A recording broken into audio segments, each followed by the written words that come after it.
Bem-vindos ao canal A Voz da Ampulheta. Não se esqueça de deixar o seu like, comentar, compartilhar e se inscrever no canal. Obrigado por apoiar esse espaço de reflexão. A matemática e a física são frequentemente vistas como as linguagens fundamentais para decifrar o universo. Elas nos permitem descrever, prever e modelar padrões observáveis, dando forma às leis que governam a natureza. No entanto, é essencial entender que essas ciências não são a essência do real, mas representações, modelos formais que, embora poderosos, são limitados pelo contexto em que operam. Elas funcionam porque encontramos regularidades no mundo, não porque o mundo seja uma equação a ser resolvida. Isso já nos mostra algo crucial. A ciência não garante certezas absolutas, mas trabalha com aproximações, probabilidades e margens de erro. Modelos mudam, hipóteses são superadas. E isso é justamente o que torna a ciência tão valiosa. Ela se corrige. Esse entendimento nos leva a um ponto histórico e filosófico importante: o Iluminismo. Movimento que floresceu no século XVIII, o Iluminismo apostava na razão como ferramenta suprema para entender o mundo.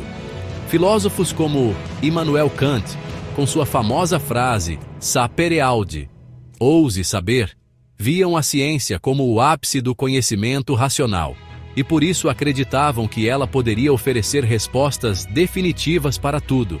Mas havia tensões internas nesse projeto. O Iluminismo confiou tanto na razão que, muitas vezes, ignorou as incertezas, paradoxos e limites do conhecimento humano. O Iluminismo acreditou que a razão podia entender tudo, mas esqueceu que nossos sentidos, nosso corpo e até nossas emoções têm limites, e é aí que o mundo escapa do controle das ideias. Filósofos como David Hume, por exemplo, questionaram a noção de causalidade e mostraram que, mesmo no empirismo, há pressupostos não demonstráveis. Ele dizia que nossas certezas vêm do hábito, não de fundamentos lógicos inquestionáveis.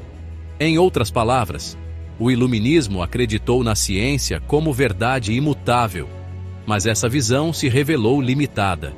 Para ilustrar isso de forma concreta, pensemos na teoria do caos. Esse campo da matemática e da física estuda sistemas complexos e sensíveis às condições iniciais, como o clima, o bater de asas de uma borboleta ou a economia global. Pequenas variações podem gerar consequências imensas. Isso é chamado de caos determinístico. Caos determinístico é um conceito matemático e físico que descreve sistemas que, embora sigam regras precisas e determinísticas, apresentam comportamentos que parecem aleatórios ou imprevisíveis a longo prazo. Um sistema é caótico e determinístico quando pequenas variações nas condições iniciais causam grandes diferenças nos resultados futuros, mesmo que o sistema siga regras fixas. Imagine que você solta uma bola em um pinball, fliperama. Se você mudar levemente a posição de onde soltou, o caminho final da bola pode mudar totalmente. Outro exemplo é o clima.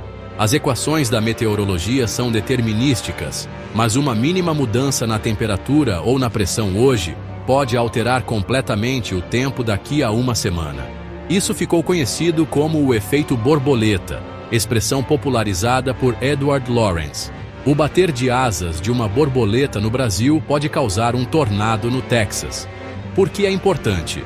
Essas ideias mostram que prever o futuro com precisão absoluta é impossível em sistemas complexos, mesmo que conheçamos as leis que regem esses sistemas. São conceitos que desafiam a visão mecanicista do mundo, herdada do Iluminismo e de Newton, segundo a qual o universo funcionaria como um relógio previsível. Traz uma nova visão de mundo, onde a incerteza é estrutural, não só uma questão de ignorância. Na filosofia e na ciência, remete ao questionamento da ideia de que a ciência pode controlar tudo. Um físico teórico alemão, chamado Heisenberg, cunha o conceito de princípio da incerteza, o que nos convida a uma visão mais humilde e complexa da realidade, onde previsões são sempre condicionais. O princípio da incerteza ou da indeterminação. afirma que não podemos conhecer ao mesmo tempo, com precisão, a posição e a velocidade de uma partícula subatômica. O caos determinístico é quando um sistema segue regras fixas, mas seus resultados se tornam imprevisíveis, devido à sensibilidade extrema às condições iniciais. É a ordem que parece desordem, um caos com regras. Apesar de os sistemas parecerem obedecer leis claras, como na física newtoniana, na prática, a previsibilidade desaparece com o tempo. Modelos matemáticos até conseguem prever o comportamento a curto prazo, mas, à medida que o tempo avança, a incerteza cresce exponencialmente. Isso nos mostra que, mesmo nas ciências duras, o controle total é uma ilusão. A precisão depende do contexto e da qualidade das medições. Assim, a física e a matemática não são infalíveis. São ferramentas poderosas, sim, mas humanas, contextuais e, sobretudo, revisáveis.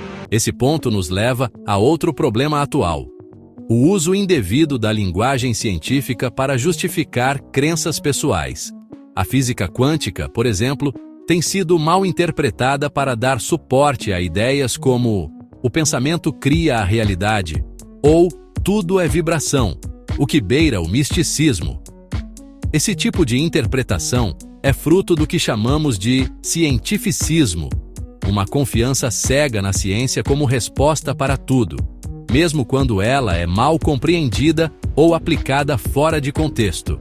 Em vez de promover uma razão crítica, o cientificismo transforma a ciência em dogma, reforçando certezas absolutas com base em mal-entendidos. O cientificismo usa termos da física quântica para justificar práticas esotéricas sem fundamento. Diz que não existe verdade fora do método científico, negando validade a experiências humanas, arte ou filosofia. Acha que problemas sociais complexos, como pobreza ou sofrimento, podem ser resolvidos só com tecnologia ou dados, ignorando aspectos históricos, culturais ou morais. Cientificismo é quando a ciência deixa de ser um método crítico e vira uma crença rígida. É o erro de tratar a ciência como uma religião moderna que tudo explica, esquecendo seus próprios limites. É aqui que a filosofia entra com força. Filosofia não é apenas história de ideias, é exercício de crítica, de questionamento e de reflexão sobre os próprios limites do saber. O iluminismo quis explicar tudo com a razão, mas tropeçou no corpo, no desejo e no imprevisto, onde o real escapa das ideias. Ensinar ciência sem esse espírito é ensinar fórmulas sem alma. O verdadeiro legado do iluminismo não está nas certezas, mas na ousadia de questionar. A razão precisa ser constantemente refinada. E essa é justamente a força do pensamento racional. Sua abertura ao erro, à dúvida, ao novo. Ele nos mostrou os limites e as possibilidades do pensamento racional, mas também nos alertou sobre os perigos de confundir modelos temporários com realidades permanentes. A ciência e a razão são ferramentas poderosas, mas sua força está justamente em serem sempre questionadas e aprimoradas. Uma lição fundamental que, infelizmente, muitas vezes é negligenciada no ensino tradicional.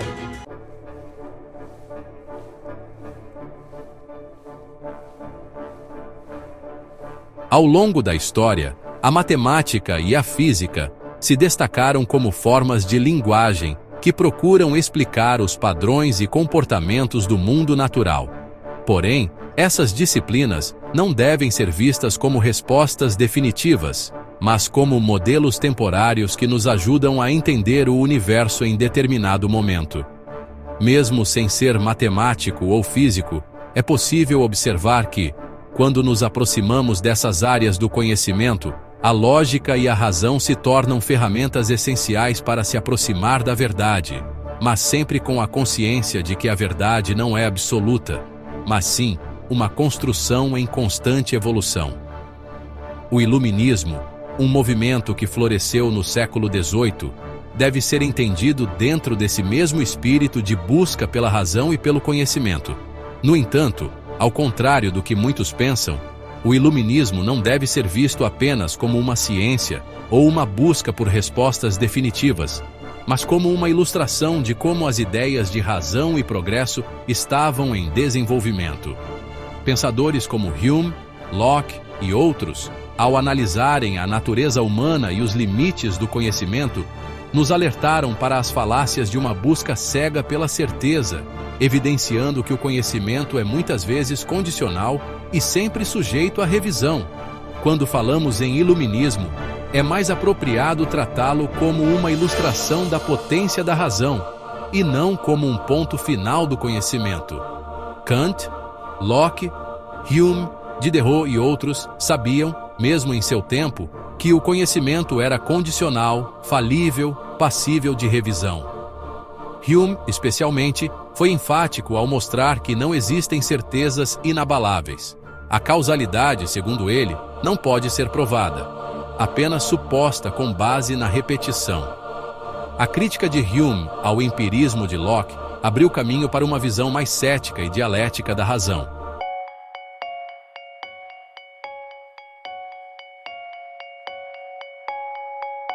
Ao integrar conceitos de matemática e física, podemos perceber que essas disciplinas oferecem modelos que funcionam dentro de certas condições estáveis, mas que também demonstram a tendência do universo a seguir padrões mais caóticos, quando há perdas de energia ou alterações em suas condições.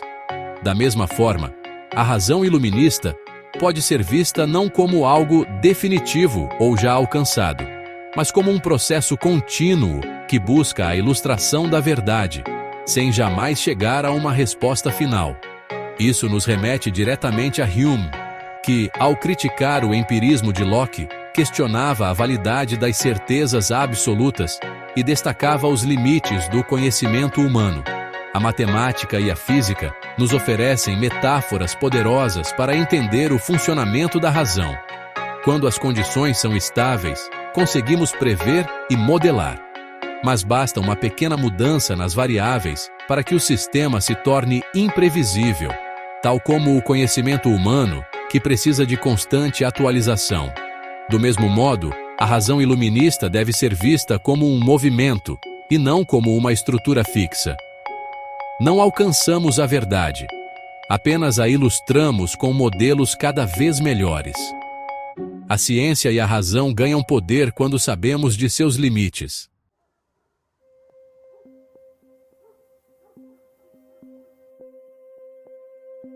Assim, ao invés de nos apegarmos a visões simplificadas do iluminismo como uma época de certezas, é essencial que o entendamos como um momento da história em que a razão e a lógica estavam sendo usadas para ilustrar possibilidades, sem a pretensão de que já tínhamos alcançado o fim da jornada do conhecimento. Hume e outros filósofos já viam de forma crítica os excessos de confiança nas certezas absolutas, preparando o terreno para uma visão mais dialética e reflexiva do mundo, que encara a razão como algo a ser constantemente desafiado e revisado. É fundamental resistir a visões simplificadas do iluminismo como uma era de certezas absolutas. O que havia era uma aposta na razão, mas uma razão que muitos já viam como problematizável. O século XVIII plantou a semente da crítica moderna, estabelecendo a ideia de que não há uma resposta final. Essa consciência abre espaço para pensarmos a razão como algo a ser constantemente tensionado. Como dizia Theodor Adorno, um dos principais críticos do racionalismo instrumental, a razão que se esquece de sua autocrítica vira barbárie. Essa tensão fica ainda mais clara com os avanços da ciência no século XX. O princípio da incerteza de Heisenberg mostrou que, mesmo no campo da física, não há controle total ou previsibilidade absoluta. A própria ciência, que nasceu da confiança na razão, passou a revelar os limites do saber humano, indicando que complexidade, incerteza e ambiguidade fazem parte da própria estrutura do mundo.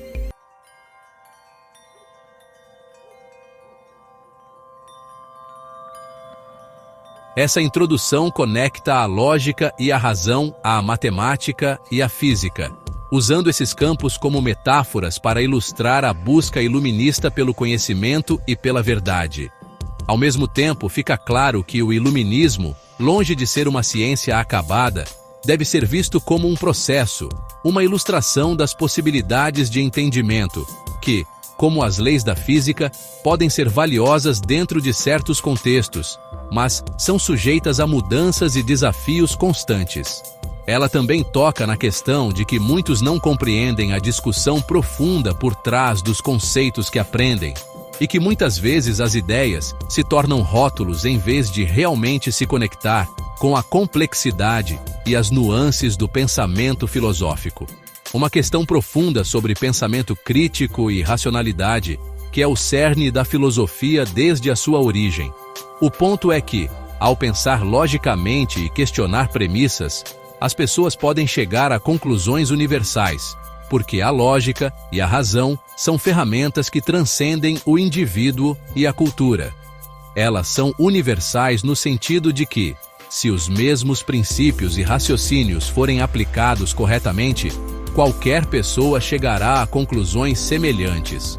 Por fim, ao conectar matemática, física e filosofia, percebemos que a lógica e a razão não são apenas ferramentas culturais, elas têm pretensões de universalidade.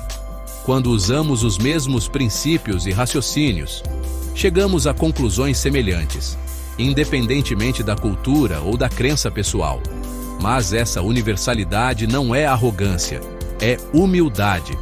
A lógica serve para que possamos dialogar, argumentar e encontrar consensos possíveis dentro da diversidade humana.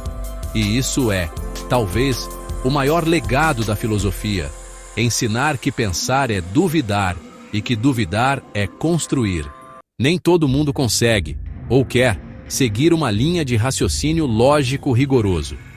Essa dificuldade abre espaço para os sofismas, que são argumentos aparentemente válidos, mas que escondem falácias, erros de raciocínio que enganam ao simular uma lógica sólida. Sofismas que são, na maioria das vezes, estruturas de pensamento falaciosas que tentam justificar ou dar sentido a algo sem seguir a lógica de forma consistente. Os sofismas são comuns porque não exigem comprometimento com a verdade, apenas com a persuasão. Quando as pessoas não se preocupam em entender as premissas, acabam criando ideias que não têm base lógica e que, ao serem analisadas mais profundamente, se desintegram. Esse é o problema das ideias que não são rigorosamente pensadas. Elas podem soar convincentes à primeira vista, especialmente para quem não está habituado a questionar o que ouve, para quem não as examina profundamente. Mas essas ideias não resistem à análise crítica. Quem não se esforça para compreender as premissas de um argumento, ou seja, as bases sobre as quais ele se sustenta, acaba aceitando explicações simplistas. E ao fazer isso, cai facilmente em falácias, porque não consegue enxergar a conexão lógica, ou a falta dela, entre as premissas e a conclusão. É assim que se disseminam ideias que parecem razoáveis, mas que são intelectualmente inconsistentes. Quem pensa de forma estruturada, como se faz na filosofia ou na ciência, não apenas chega a conclusões consistentes e universais, mas também é capaz de identificar erros, desvios e manipulações no raciocínio alheio. A diferença entre um pensamento estruturado e um pensamento confuso está na capacidade de enxergar o caminho entre premissas e conclusões, não como algo fixo, mas como algo reconstruível, analisável e reversível. Ter domínio da lógica e da linguagem não é apenas seguir um raciocínio até sua conclusão. É também saber fazer o caminho inverso, desmontar argumentos, explorar alternativas, identificar omissões e reconhecer que a verdade pode ser atingida por diferentes trajetos e que a falsidade, muitas vezes, se disfarça de coerência. Assim como 2 mais 2 é igual a 4, também pode ser expresso como 4 menos 2 é igual a 2, ou que 1 mais 3 é igual a 4. Um bom argumento pode ser reformulado, reorganizado ou desconstruído sem perder ou até revelando, seu sentido original. Isso é o que chamamos de princípio da reversibilidade lógica, a capacidade de entender que conclusões válidas podem ter múltiplas formas, e que conclusões inválidas muitas vezes são fruto de caminhos mal construídos. Considere um exemplo de raciocínio falacioso. Se ela está chorando, então ele a machucou. Ela está chorando, logo ele a machucou. À primeira vista, isso parece lógico, mas esse raciocínio comete a falácia da afirmação do consequente. À primeira vista, isso até soa lógico, mas tem um problema. O fato de ela estar chorando não prova que ele a machucou. Isso é um tipo de erro comum no raciocínio, quando a gente parte de um efeito e assume automaticamente uma causa, como se fosse a única possível. Mas chorar pode ter 1000 motivos. O choro pode ter várias causas. O problema é que a conclusão não se sustenta logicamente. O fato de ela estar chorando não prova que ele a machucou, pois o choro pode ter muitas outras causas. É como assumir que, porque 4 pode ser 2 mais 2, então sempre que vemos o número 4, ele só pode ter vindo da soma de 2 mais 2, ignorando que 1 mais 3 ou que 5 menos 1 também resultam em 4. Isso é uma falácia da afirmação do consequente, onde a conclusão não se sustenta necessariamente. Quem pensa de forma lógica percebe essa não exclusividade de causa e efeito. Já quem não tem esse tipo de formação ou sensibilidade tende a aceitar como verdade qualquer raciocínio que parece lógico, mesmo que esteja sustentado em premissas frágeis ou falsas. Manter a consistência lógica é difícil. Exige disciplina intelectual, abertura à dúvida e disposição para levar um raciocínio até o fim, mesmo que isso seja desconfortável ou contradiga o que se acredita. Grande parte das pessoas não tem o hábito de pensar de maneira sistemática. Preferem o pensamento rápido, intuitivo e emocionalmente satisfatório. No entanto, esse tipo de raciocínio tende a ser superficial e incoerente, gerando conclusões frágeis. A filosofia e o pensamento crítico são ferramentas poderosas para escapar dessas armadilhas. Eles nos forçam a confrontar nossas certezas e examinar os limites do que tomamos por verdade. Como dizia Sócrates, a vida não examinada não vale a pena ser vivida. Esse compromisso com a análise rigorosa é o que diferencia a reflexão filosófica da simples opinião. Por outro lado, quem não tem esse compromisso acaba se perdendo em sofismas e ilusões.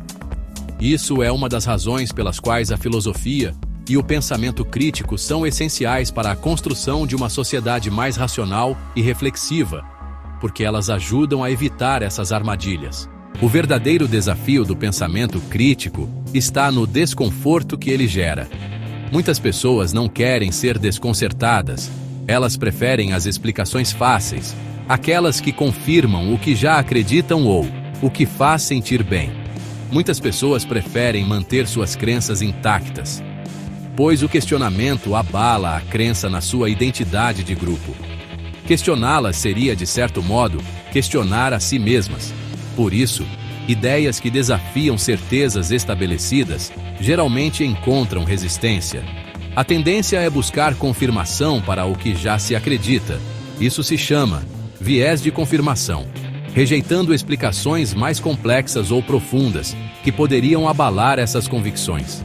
Isso faz com que elas rejeitem a lógica e a profundidade em favor de explicações mais simples e convenientes. Mas é justamente o questionamento que promove o crescimento intelectual. A reflexão desconfortável é o solo fértil onde germina a evolução do pensamento. Repetir ideias sem analisá-las nos mantém presos a falácias. Já pensar criticamente é uma forma de liberdade. No século XVIII, o filósofo escocês David Hume fez uma crítica profunda ao modo como a ciência constrói conhecimento. Ele questionou a indução, ou seja, o método de tirar conclusões gerais a partir de observações particulares. Hume, lá no século XVIII, já questionava as bases da ciência empirista e o método científico que se baseava na observação e na indução de padrões. Aqui está o ponto central da crítica de Hume: o problema da indução. Hume dizia que não podemos garantir que os padrões observados no passado continuarão no futuro. Ou seja, o fato de a água ferver a 100 graus Celsius no passado não garante que ela fará o mesmo amanhã. Segundo Hume, não há garantia lógica de que o que observamos repetidamente no passado continuará ocorrendo no futuro. Por exemplo, só porque a água ferveu a 100 graus Celsius, todas as vezes até hoje, não podemos afirmar com certeza absoluta que ela fará o mesmo amanhã. O que temos, na verdade, é uma expectativa baseada no hábito, não uma certeza racional. Isso se aplica a tudo no mundo natural, e é o que ele chama de indução, ou seja, tentar tirar conclusões universais a partir de um número limitado de observações. Esse é o chamado problema da indução. A ciência, portanto, trabalha com probabilidades, não com verdades definitivas. Ela constrói modelos baseados em padrões observados, mas esses modelos nunca são garantias absolutas do que ocorrerá. É a noção básica de certeza versus probabilidade. Hume argumentava que a ciência funciona em probabilidades, mas não em certezas absolutas. O problema da indução nos leva a modelos que funcionam bem até certo ponto, mas, no fundo, eles são sempre tentativas de entender o mundo e nunca garantias de que algo vai acontecer de uma maneira determinada. Além disso, Hume também desafiou a ideia de causalidade. Para ele, nós nunca observamos a causa em si, apenas a sucessão constante entre eventos. Dizer que um evento causa outro é, no fundo, uma construção mental baseada na repetição, não uma percepção direta de uma força causal. O mito da causalidade, segundo Hume, pressupõe que não podemos ver a causalidade. Quando dizemos que algo causa algo, estamos apenas observando que, em nossos experimentos passados, uma coisa sempre segue a outra. Mas isso não nos dá a certeza de que será assim no futuro. A causalidade, para Hume, é uma hipótese baseada na observação contínua, mas nunca podemos afirmar que é uma lei absoluta. A crítica de Hume ganha ainda mais força quando olhamos para a ciência contemporânea, especialmente para a teoria do caos. Mesmo com modelos matemáticos altamente precisos, o universo pode nos surpreender com variáveis imprevistas que mudam completamente os resultados esperados. A indução continua sendo apenas uma estimativa e, portanto, sujeita à falibilidade. A ciência busca certeza, mas o ceticismo filosófico nos lembra que ela sempre lida com aproximações, não com verdades absolutas. Ele já levantava a questão de que não podemos confiar plenamente na indução, ou seja, em nossa capacidade de generalizar a partir de uma observação limitada.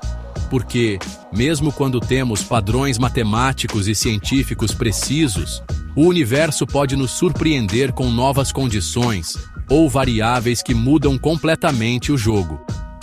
A indução é sempre uma questão de probabilidade. E a certeza, a partir de um ponto de vista filosófico, é impossível de alcançar.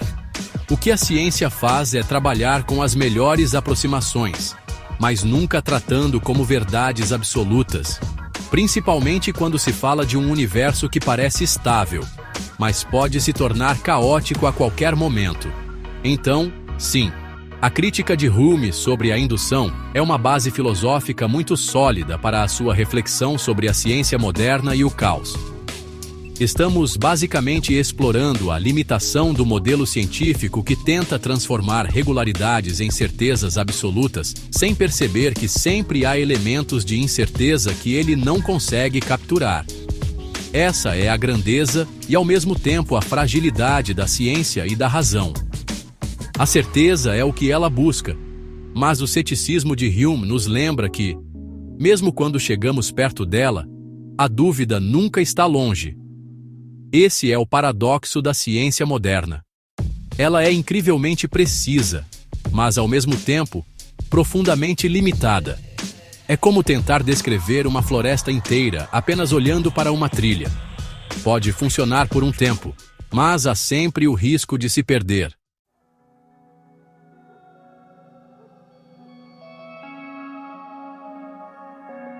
Uma das questões mais interessantes e complexas da filosofia da ciência e da matemática é justamente o ponto de interação entre caos, ordem e previsibilidade, ou seja, a capacidade dos modelos matemáticos preverem comportamentos em sistemas caóticos. Aqui vai um resumo para tentar resolver essa questão. Caos e previsibilidade. Sistemas caóticos não são aleatórios no sentido de que não têm regras ou padrões. Eles são sensíveis às condições iniciais, ou seja, pequenas variações no ponto de partida podem gerar grandes diferenças nos resultados. Isso é o que a gente chama de caos determinístico. A matemática, especialmente quando aplicada à física, lida com sistemas caóticos que, embora pareçam imprevisíveis, seguem regras bem definidas. Caos determinístico lida com a ideia de sistemas sensíveis às condições iniciais, onde pequenas variações podem levar a grandes mudanças de comportamento. O exemplo clássico é o clima. Ele é caótico, mas até certo ponto, previsível. Podemos modelar os padrões atmosféricos e prever o tempo com boa precisão por alguns dias. Matemática e caos. Mesmo num sistema caótico, a matemática consegue identificar padrões que governam o comportamento. Ou seja, mesmo o caos obedece a certas estruturas e padrões internos. Porém, com o passar do tempo, pequenos desvios nas condições iniciais podem se ampliar, tornando as previsões progressivamente menos confiáveis.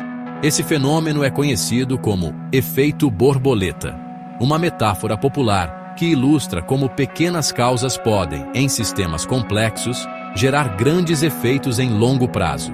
É importante notar que esses sistemas são altamente sensíveis a mínimas variações, o que torna seu comportamento imprevisível a longo prazo. A matemática descreve a possibilidade de padrões, mas não garante que eles se manterão ou que possam ser previstos com precisão em todos os casos. A teoria do caos exemplifica isso bem. Pequenas alterações nas condições iniciais podem levar a desfechos radicalmente diferentes.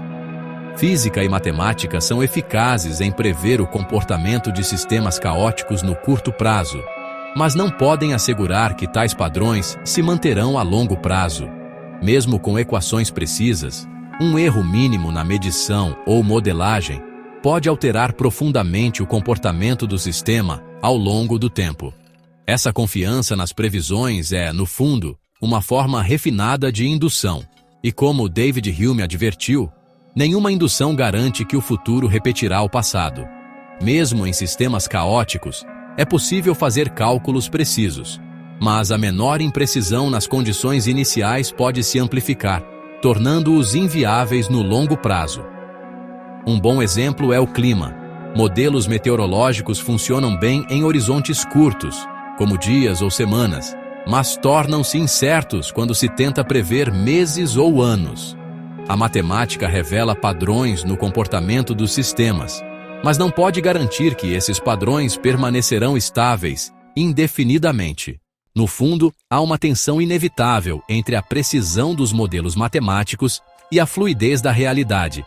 A matemática é uma linguagem poderosa para descrever o mundo, mas o mundo não é obrigado a seguir suas equações. Há a incerteza do próprio universo, que pode ser dinâmico e mudar de comportamento de formas que nós ainda não entendemos completamente. Como entender isso? A matemática é uma linguagem que modela a realidade, mas a realidade não é uma garantia matemática. Por exemplo, as leis da gravidade nos permitem prever movimentos planetários com grande exatidão. Por exemplo, podemos modelar a gravidade muito bem com equações, mas a natureza da gravidade em si, como ela se comporta em um nível fundamental, no espaço-tempo quântico, por exemplo, ainda não está completamente resolvida. A própria natureza da gravidade, especialmente no nível quântico, ainda é um mistério. No fim, isso traz um paradoxo. Os modelos matemáticos funcionam, mas eles são limitados. O que nos parece sólido pode se desfazer diante de novas descobertas. A ciência é eficaz porque funciona, mas isso não significa que ela revela a essência última das coisas. Ela nos ajuda a prever o futuro de uma maneira extremamente precisa até um certo ponto, mas ao mesmo tempo não nos garantem que o futuro seguirá o mesmo padrão. Esse campo fascinante de contradição entre certeza e incerteza, entre a precisão dos cálculos e a imprevisibilidade de sistemas complexos, é algo que a própria física e matemática tentam lidar até hoje, especialmente com o conceito de caos determinístico e a teoria das probabilidades. Ela oferece modelos úteis, mas parciais. A matemática nos dá uma ilusão de certeza, mas o universo permanece, em muitos aspectos, opaco e surpreendente. Chamaram de século das luzes. Mas que luz é essa que também cega? Que liberdade é essa que desenhou prisões invisíveis? O Iluminismo, o movimento que moldou o mundo moderno, e também muitos de seus colapsos. David Hume, no século XVIII, já nos alertava: por trás da precisão da ciência, há sempre uma dúvida persistente. Estamos descobrindo verdades ou apenas construindo modelos úteis por um tempo? Essa desconfiança não é um ataque à ciência, mas um convite à humildade. A ciência iluminista acreditava poder explicar tudo com a razão. Mas o problema é exatamente esse. Ela passou a funcionar como se fosse uma nova religião da certeza. Esse excesso de confiança gerou o cientificismo, uma crença exagerada de que a ciência pode tudo, e que seus métodos são neutros e infalíveis. Só que a ciência real é bem mais modesta. Ela não entrega verdades absolutas, mas sim teorias provisórias, que podem ser revisadas ou descartadas. Quando essa lógica é distorcida, surgem aberrações. A ideia de que basta pensar positivo para o universo responder. Isso não é ciência. É um misticismo disfarçado com vocabulário técnico.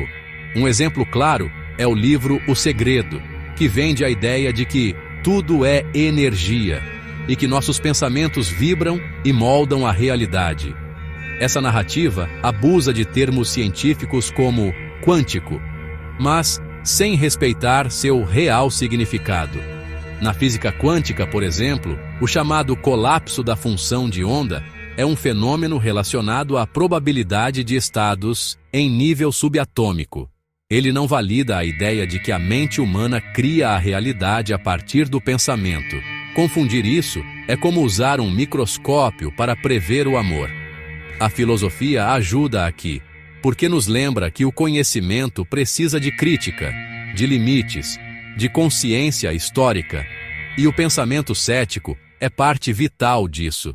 Na obra Dialética do Esclarecimento, os filósofos Adorno e Horkheimer colocam o dedo na ferida.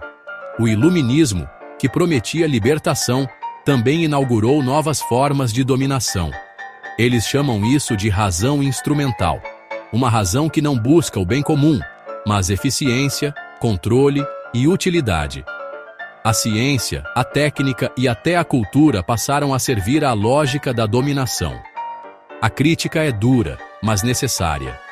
Eles mostram que o iluminismo não é um bloco homogêneo. Ele carrega contradições internas profundas. Por exemplo, enquanto pregava liberdade e igualdade, o mesmo iluminismo servia de base para justificar o colonialismo, a escravidão e a exclusão das mulheres. Kant falava em universalidade, mas aceitava hierarquias raciais. Locke defendia a liberdade, mas tinha ações investidas no tráfico de escravos. Essa crítica também aparece na série Princípios, com autores como Francisco José Calazans Falcon, que desmontam a imagem idealizada do iluminismo sem cair em relativismo. No fundo, Adorno e Horkheimer mostram que a razão pode se transformar em mito, exatamente o que ela pretendia superar. E a consequência disso é justamente essa, uma falta de autocrítica no olhar da galera. Surge então uma figura tragicômica da atualidade, o engenheiro espiritualizado. No trabalho, é técnico, objetivo, metódico. Mas no Instagram, cita física quântica, energia cósmica e fala que o universo conspira. Esse arquétipo é curioso porque mistura alta competência técnica com um profundo desconhecimento epistemológico. Ele programa sistemas complexos, mas não distingue causalidade de correlação, nem hipótese de certeza. E o mais doido, procuram lucidez, mas não querem o desconforto que ela provoca. Eles querem o verniz do saber, não o corte. Quando questionado, costuma apelar. Mas a física quântica prova que tudo é vibração, irmão. Só que não. A quântica não diz isso. O que essas pessoas fazem é roubar o prestígio da ciência para justificar crenças subjetivas e delírios egocêntricos. E a contradição é real. A física quântica, de fato, mostra comportamentos probabilísticos, sim, mas não valida a ideia de que o pensamento atrai a realidade.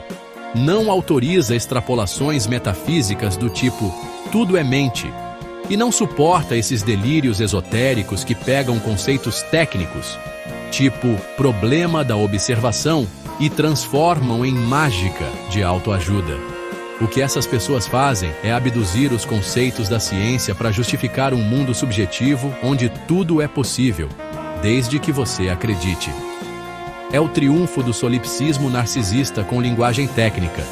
É como se tudo o que conhecemos viesse da nossa própria experiência mental. Essa mistura de linguagem técnica com misticismo é o que podemos chamar de solipsismo narcisista com estética científica. Parece profundo, mas é só espuma. O problema, porém, não é só o conteúdo dessas crenças, mas o apego emocional a elas.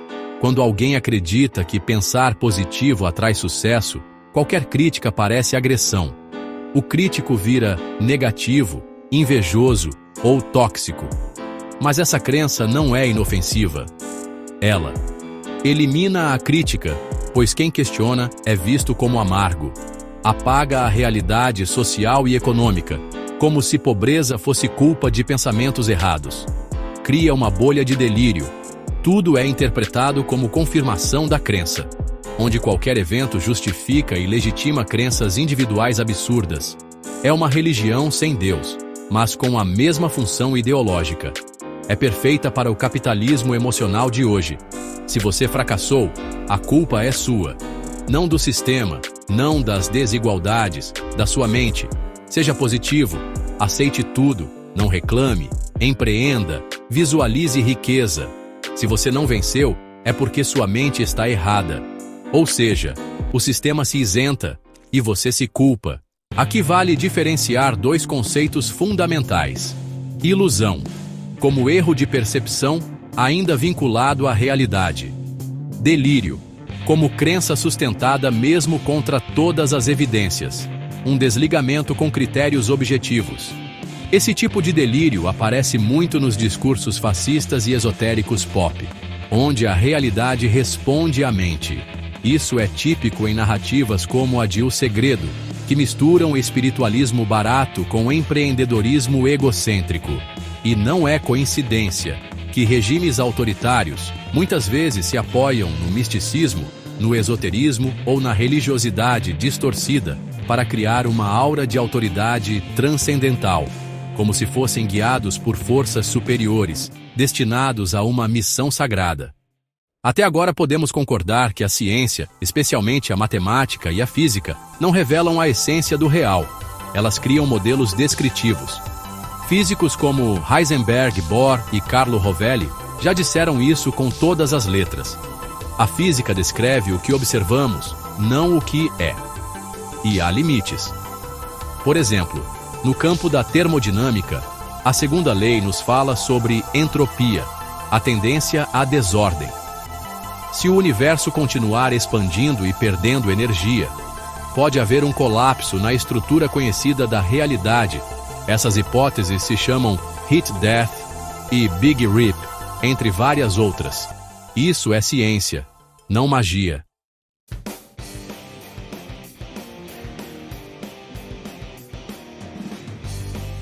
Sobre caos e instabilidade energética, podemos ressaltar um ponto que remete à entropia e à segunda lei da termodinâmica, que diz que, Se o universo perder energia ou se tornar muito desorganizado, os padrões que hoje observamos, dados como leis físicas, constantes e a própria estabilidade das partículas, podem colapsar ou se tornar caóticos.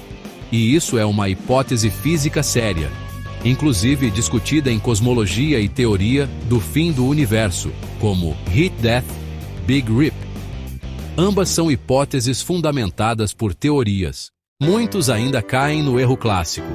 Einstein acreditava em Deus. Logo, meu pensamento cria a realidade. Isso é falácia de autoridade e confusão conceitual. Einstein usava Deus como metáfora da ordem do universo, não como avalista de pensamentos mágicos. Confundir isso é reduzir a realidade a um espelho do eu, um solipsismo disfarçado de sabedoria. Habermas defende que o iluminismo, e mais amplamente o projeto da modernidade, ainda não foi realizado plenamente. Ele critica a leitura de Adorno e Horkheimer, que enxergam o iluminismo como um processo que deu errado desde dentro, como se a razão tivesse se voltado contra a própria liberdade, o que eles chamam de dialética do esclarecimento.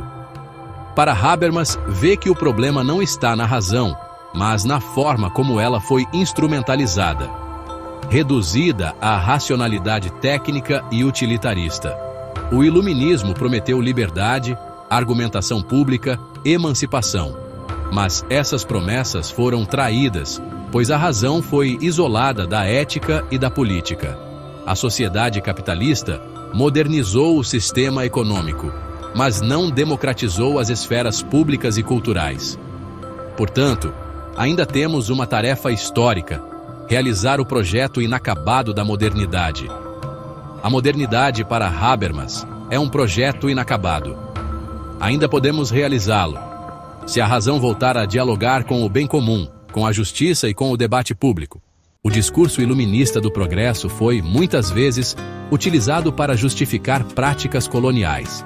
A razão europeia se apresentava como um instrumento de civilização, enquanto os outros povos eram retratados como primitivos, irracionais ou em estágios infantis de desenvolvimento, uma narrativa que legitimava a dominação. Essa lógica se desdobra no conceito de colonialidade do saber, desenvolvido por autores como Aníbal Quijano, Henrique Dussel e Achille Mbembe. Eles mostram como o conhecimento produzido na modernidade exclui e inferioriza outras formas de saber, perpetuando uma hierarquia epistêmica entre o norte global e os povos colonizados. Alguns autores, como Jürgen Habermas, defendem que o iluminismo é um projeto inacabado, que ainda guarda um potencial emancipador, desde que retome seu ideal original de racionalidade comunicativa e crítica.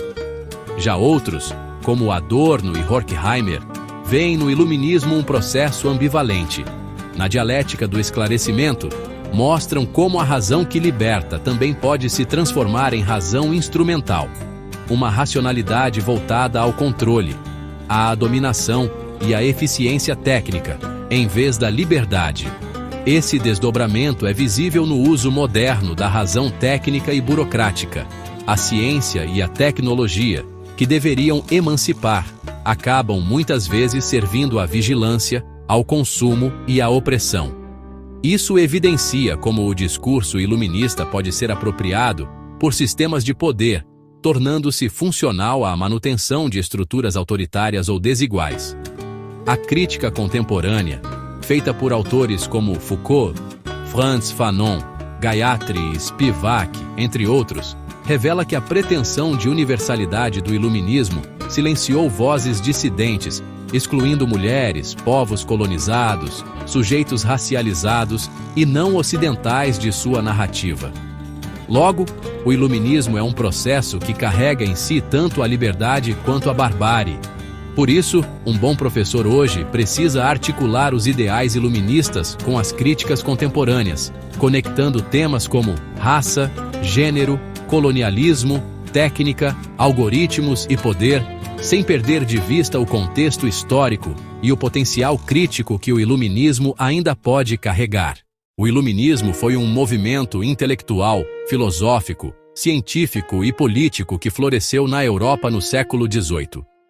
Sua marca central foi a confiança na razão humana, na ciência e na liberdade de pensamento como instrumentos para libertar a sociedade da ignorância, da superstição e do autoritarismo. Trata-se de um divisor de águas na história ocidental.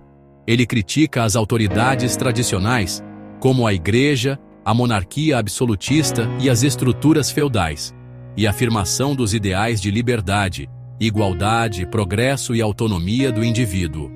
Em seu âmago, o Iluminismo é a base da modernidade ocidental, moldando os ideais da democracia liberal, dos direitos humanos e da economia de mercado. O solo fértil do Iluminismo foi preparado por dois grandes movimentos anteriores: o Renascimento, com seu humanismo centrado no valor do indivíduo, a Revolução Científica, que ofereceu um novo método de compreensão do mundo natural, com figuras como Newton, Galileu e Descartes, substituindo dogmas religiosos por leis racionais e matemáticas. Mas o Iluminismo não nasceu de uma elite isolada de pensadores. Ele foi, antes de tudo, uma mudança profunda de mentalidade coletiva, uma reorganização da forma como os europeus viam o mundo, o conhecimento e o poder. A razão, para os iluministas, deveria iluminar a escuridão da ignorância. Isso significava romper com a religião revelada como única fonte de verdade. Deus deixou de ser a explicação automática para tudo. A fé, tida como cega, foi substituída por um otimismo racional. No entanto, o próprio Iluminismo criou uma nova forma de fé, a fé na razão. E, como toda fé, ela carrega seus próprios dogmas. Afinal, quem decide o que é racional? E para quem essa razão serve? O Iluminismo andou lado a lado com a ascensão da burguesia, classe emergente que buscava romper com os privilégios aristocráticos e o controle estatal sobre a economia. Isso levou à valorização de uma ordem social pautada no mérito, na eficiência e no acúmulo racional de riqueza. A fisiocracia, representada por François Quesnay, propunha que a terra era a verdadeira fonte de riqueza e defendia um modelo econômico baseado na ordem natural. Já Adam Smith, pai do liberalismo econômico, afirmava que o livre mercado e o interesse individual, regulados por uma mão invisível, seriam mais eficazes que qualquer controle governamental. Essa nova economia iluminista critica o mercantilismo e as corporações feudais e prepara o terreno para a Revolução Industrial. Mas o avanço técnico e o lucro não vinham acompanhados da mesma atenção à justiça social. A liberdade econômica iluminista beneficiava majoritariamente os que já tinham capital e poder. A sociedade iluminista ideal era baseada na igualdade jurídica, mas na prática, essa igualdade excluía mulheres, pobres, colonizados e escravizados. A escravidão e o racismo científico foram muitas vezes justificados por teorias racializadas de progresso, vestidas com a linguagem da razão. A razão, usada como instrumento de libertação, tornou-se também ferramenta de dominação racial, de classe e de gênero. A liberdade, assim, era seletiva e profundamente marcada pelas estruturas de poder da Europa colonial e burguesa. Os filósofos políticos do Iluminismo, como Rousseau, desenvolveram a ideia de contrato social, onde a autoridade do Estado deriva do consentimento da maioria e não do direito divino medieval. O Estado, segundo essa lógica, deveria garantir liberdade, propriedade e justiça. Essas ideias inspiraram diretamente as revoluções americana em 1776 e a francesa em 1789, que, por sua vez, deram origem aos ideais de liberdade, igualdade e fraternidade. Mas sempre cabe a pergunta: para quem? O brasileiro Calazans Falcon alerta para os riscos de uma fé cega na razão. A razão instrumental pode gerar tecnocracia, burocracia opressiva e até autoritarismo racional, onde tudo é justificado em nome da eficiência, do progresso ou da ordem. Como diz Habermas, O Iluminismo criou a ideia de uma verdade única e indiscutível, e isso é tão perigoso quanto os dogmas que ele tentou superar. A utopia da ciência pode levar à destruição da humanidade, como exemplificado pela bomba atômica e a vigilância digital. O Iluminismo também pode ser visto como uma forma de magia branca elitista. Habermas alerta. O Iluminismo criou a ideia de verdade única e indiscutível. Isso é perigoso. O Iluminismo teve diferentes expressões regionais. Na França, o movimento Lumières buscava um projeto de história racional. Na Alemanha, o Aufklärung, ou esclarecimento, enfatizava a clareza moral e racional. Na Inglaterra e Escócia, o foco estava na moral individual e nas leis econômicas naturais.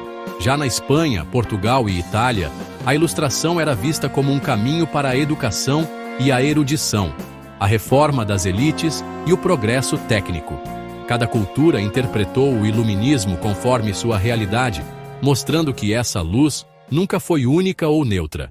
As democracias modernas, a educação pública, os direitos civis, a ciência aplicada, tudo isso é fruto do iluminismo. Mas há também legados sombrios.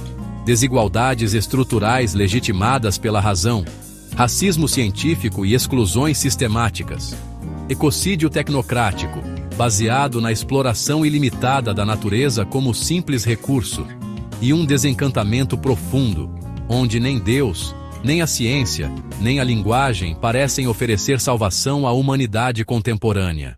A luz do iluminismo ainda brilha nas instituições, nas leis, nos direitos. Mas talvez agora seja a hora de aprender a olhar também para as sombras que ela projeta. Nem toda luz é clareza. Às vezes, ela apenas nos cega diante do abismo.